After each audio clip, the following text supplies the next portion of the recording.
Hi everyone, hope you're all safe and well. So today we're going to investigate and find out all about objects that you find at home and to see whether in water they float or whether they sink.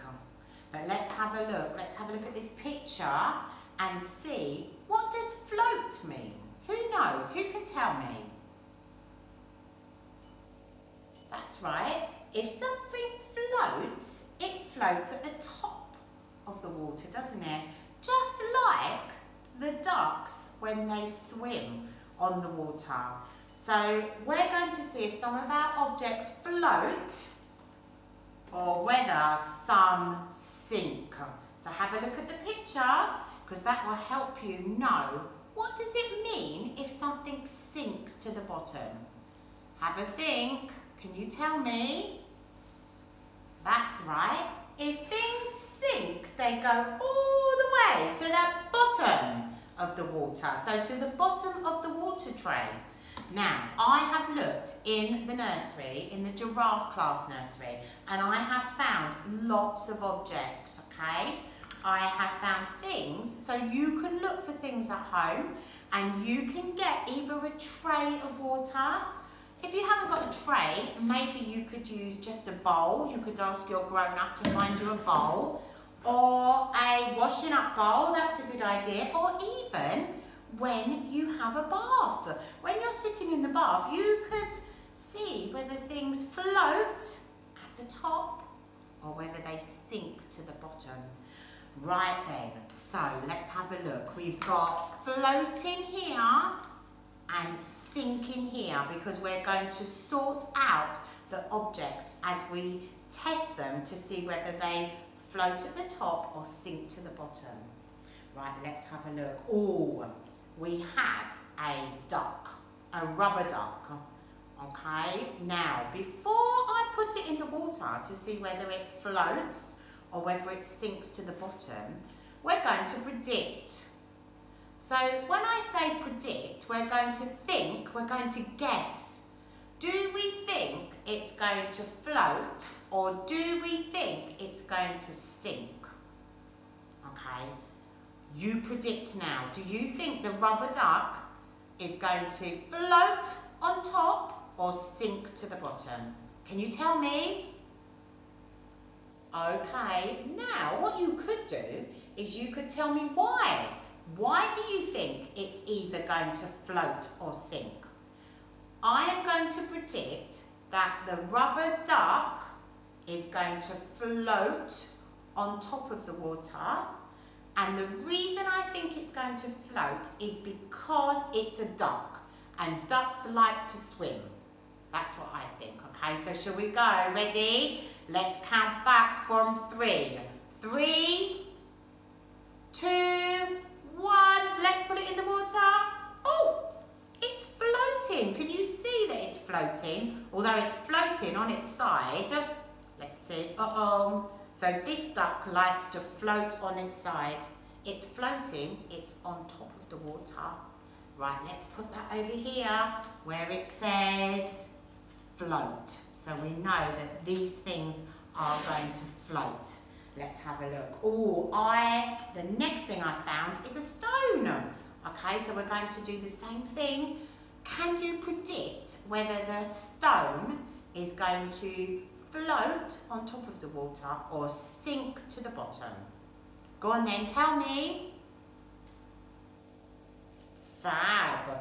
And why do you think it's either going to float or sink? I think I'm going to have a go at this. I think that the stone is going to sink in the water. And the reason I think it's going to sink is because I can feel it and it feels very heavy. Right, ready? Let's go. 3, 2, 1. Oh, wow. Can you see? It has sunk to the bottom of the water tray. It's not floating on top, it has sunk. So this is going to go with the objects that sink because it's sunk to the bottom. Right then, let's have a look. Oh, I've got a stick.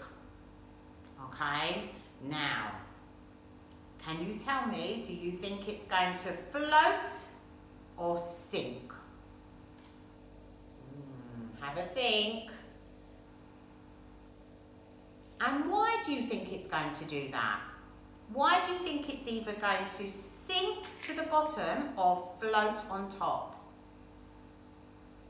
Brilliant. Let's try. Ready? 3, 2, 1. Oh, wow. Can you see it is floating? So this stick will go with the rubber duck because it floats. We've got some more. We're going to try one more. Oh, look, we have a metal measuring, sort of a measuring, it's not really a spoon, it's like a measuring pot maybe, and it's metal and it feels quite heavy, okay? So, predict. Do you think it's going to float on top like the stick and like the rubber duck? Or do you think it's going to sink to the bottom of the water tray just like the stone? And why do you think it's going to do that? Tell me. Right, fantastic. Let's put it in the water. We're going to count back from 3. 3, 2, 1. In we go. Wow, can you see? It has sunk to the bottom. So this sinks. We're going to put it with the stone. I think we're just going to do one more thing, okay? I think, oh, what's this?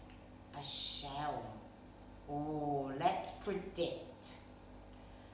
Is it going to float or is it going to sink? It's quite light. It's a nice sort of a round shape. I think I'm going to predict that it's going to float. And I think it's going to float because it is quite a flat shape, okay? That's my prediction. Shall we see? What's your prediction? And why have you predicted that?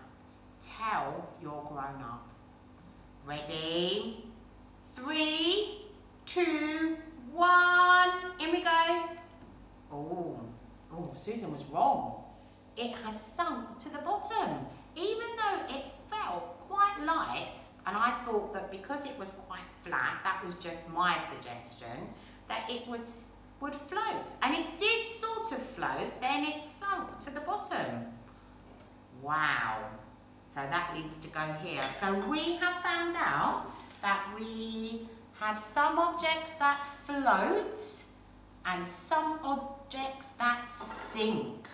Now what I need you to do is I need you to find some things at home, and I need you to get some water in a container.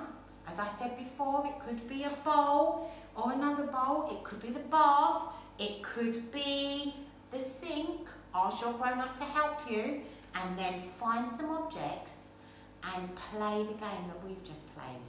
Think, predict. Is it going to float or is it going to sink? And then maybe think, why? Why is it going to do that? Now I wonder, maybe you could ask your grown-up to video you having a go at this activity, and then they could send it to your teacher. Or you could write down, draw all the things that float and all the things that sink. We can't wait to find out what happened when you investigated floating and sinking. See you later.